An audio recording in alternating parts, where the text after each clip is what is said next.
Hey guys, here comes another wonderful project from the workshop. I've got to convert these two slabs that were provided by the customer. They are ambrosia maple.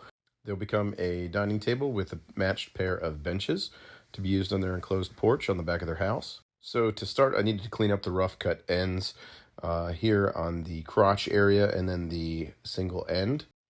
Normally I'd use my track saw here, but I need a new blade, so I would just set up a nice straight edge and use my circular saw.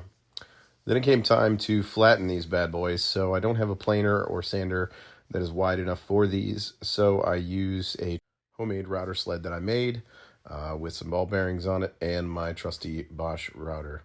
It works perfectly on large slabs, and as you can see, it comes out with really good results. The beautiful ambrosia maple that came through on this was just really stunning, and ended up actually having some bird's eye maple as well as curly maple going through it, or satin sheen maple going through it as well. I left this slab solid for the tabletop, and then the second slab that was its book matched sister, basically I split down the middle to make the bench tops for them. This was the bottom of the slab. I always start with the bottom planing.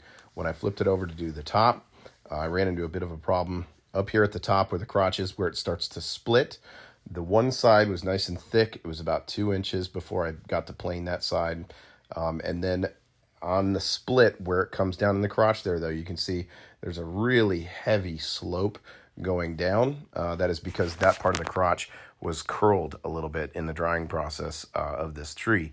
So I had to kind of compromise and come up with a little solution to create a flat top, as this was all going to be coated with epoxy resin. I didn't get video of it. I thought I did, but basically I create a dam around that corner, that whole corner, with using tape. And then pour epoxy resin in there, build it up till it's flat like the rest of the tabletop, remove the tape, clean it up a little bit, and then I could go ahead and do my flood coat all across the top to seal it in well. You can see how much of that was slanted there with that rough wood that I sanded down later to look just like the other wood. Then debarking it.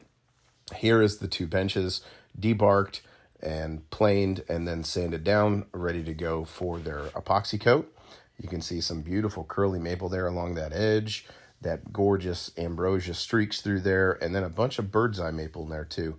Just some really, really unique wood.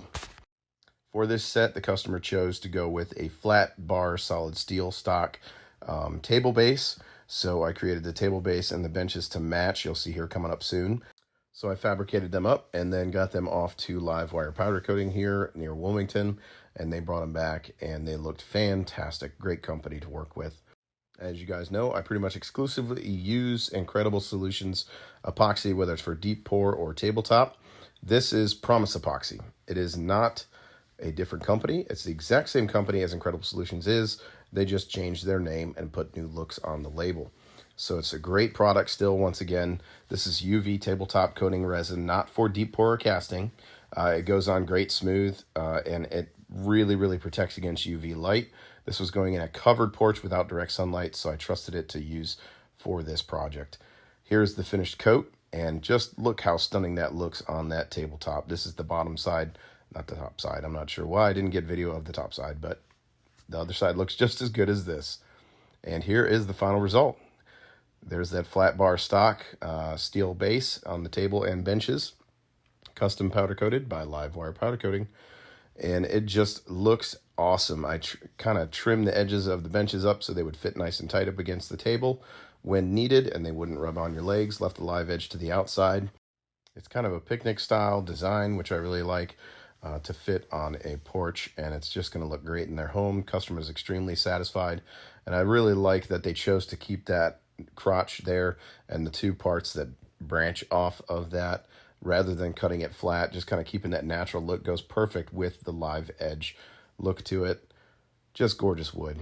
Let me know what you guys think about this project in the comments below. If you need anything, let me know. Reach out. Be glad to help. And thanks for watching. Be sure to subscribe.